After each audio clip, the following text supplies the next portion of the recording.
ሰላም ውድ የብርሃን ፊደል ቤተሰቦች እንደምን አላችሁ? ሁሉ ሰላም፣ ሁሉ መልካም።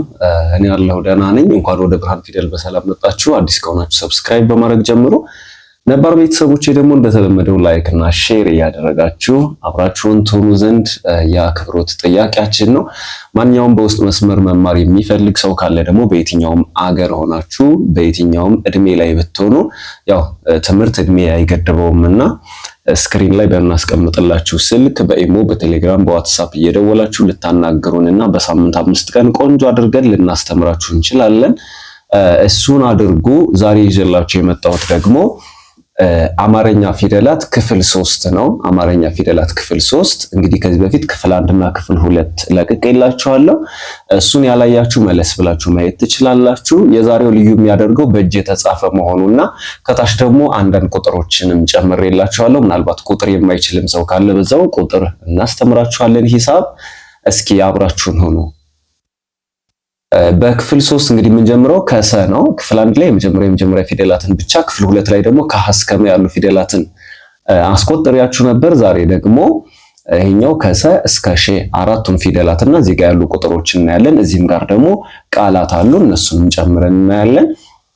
ሰ፣ ሱ፣ ሲ፣ ሳ፣ ሴ፣ ስ፣ ሶ፣ ሶ፣ ረ፣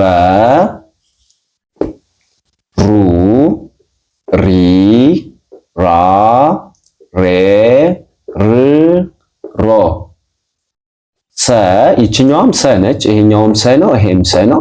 ይሄ ንጉሱ ሰ ይባላል፣ ይሄ ደግሞ ሰዓቱ ሰ ይባላል። ሰ፣ ሱ፣ ሲ፣ ሳ፣ ሴ፣ ስ፣ ሶ። እቺኛዋ ደግሞ ልክ ሰን የምትመስል ሆና ከላይ መስመር ያላት ይቺ ሸ ትባላለች።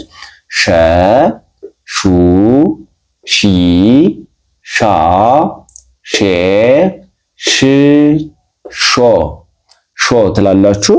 ይሄን አሁን ወደኋላ ደግሞ ብትቆጥሩ ወደኋላ ልብ በሉ። ወደኋላ ማለት ከመጨረሻ ወደ መጀመሪያ ብንቆጥር ሶ፣ ስ፣ ሴ፣ ሳ፣ ሲ፣ ሱ፣ ሰ፣ ሮ፣ ር፣ ሬ፣ ራ፣ ሪ፣ ሩ፣ ረ፣ ረ፣ ሶ፣ ስ፣ ሴ፣ ሳ፣ ሲ፣ ሱ፣ ሰ፣ ሰ፣ ሾ፣ ሽ፣ ሼ፣ ሻ፣ ሺ፣ ሹ፣ ሸ፣ ሸ እንላለን።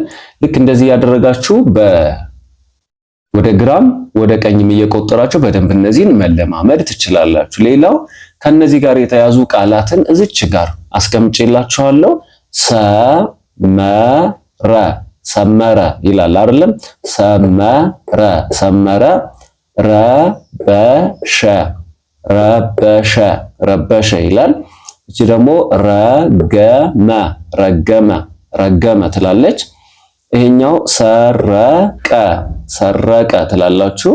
ይሄኛው ደግሞ ሰበረ፣ ሰበረ። ይሄኛው እዚህ ጋር ሸለመ፣ ሸለመ ትላላችሁ። ቁጥሮች እዚህ ጋር ይታዩአችኋል። እነዚህ ቁጥሮች ብዙ ጊዜ ግራ እንዳያጋቧችሁ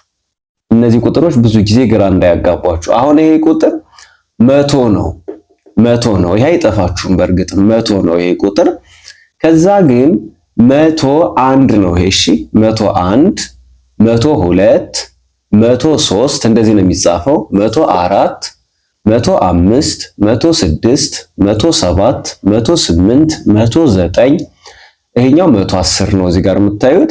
ይሄኛው 120 ነው የሚባለው። ይሄኛው 130፣ 150፣ ኦኬ 140 ዘልየው ነው። እሺ 150፣ እዚህ ጋር 160 እያለ ቁጥሮች ደግሞ ምናልባት የሚያስቸግሯችሁ ከሆነ ታናግሩኛላችሁ። የሚያስቸግረው ሰው ካለ ይሄን አይቶ እንድታናግሩ በማሰብ ነው። እስኪ እናንተ አማርኛ የምትችሉ ከሆነና ቁጥር ግን የማታውቁ ከሆነ እነዚህን ቁጥሮች ጻፉልኝ ኮመንት ላይ። ይሄኛው 2008፣ ይሄ ደግሞ 10010፣ ይሄኛው ደግሞ 200020። እነዚህን ቁጥሮች እዚህ ጋር በክብ ውስጥ ያስቀምጥኳቸውን እዚህ ሬክታንግል ውስጥ ያስቀመጥኳቸው እነዚህን ቁጥሮች አማርኛ የምትችሉ ከሆነ ጻፉልኝ እስኪ። በክፍል 4 ከዚህ ቀጥሎ ያሉ ፊደላትን ይዘን እስከምንገናኝ ድረስ መልካም ጊዜ ይሁንላችሁ።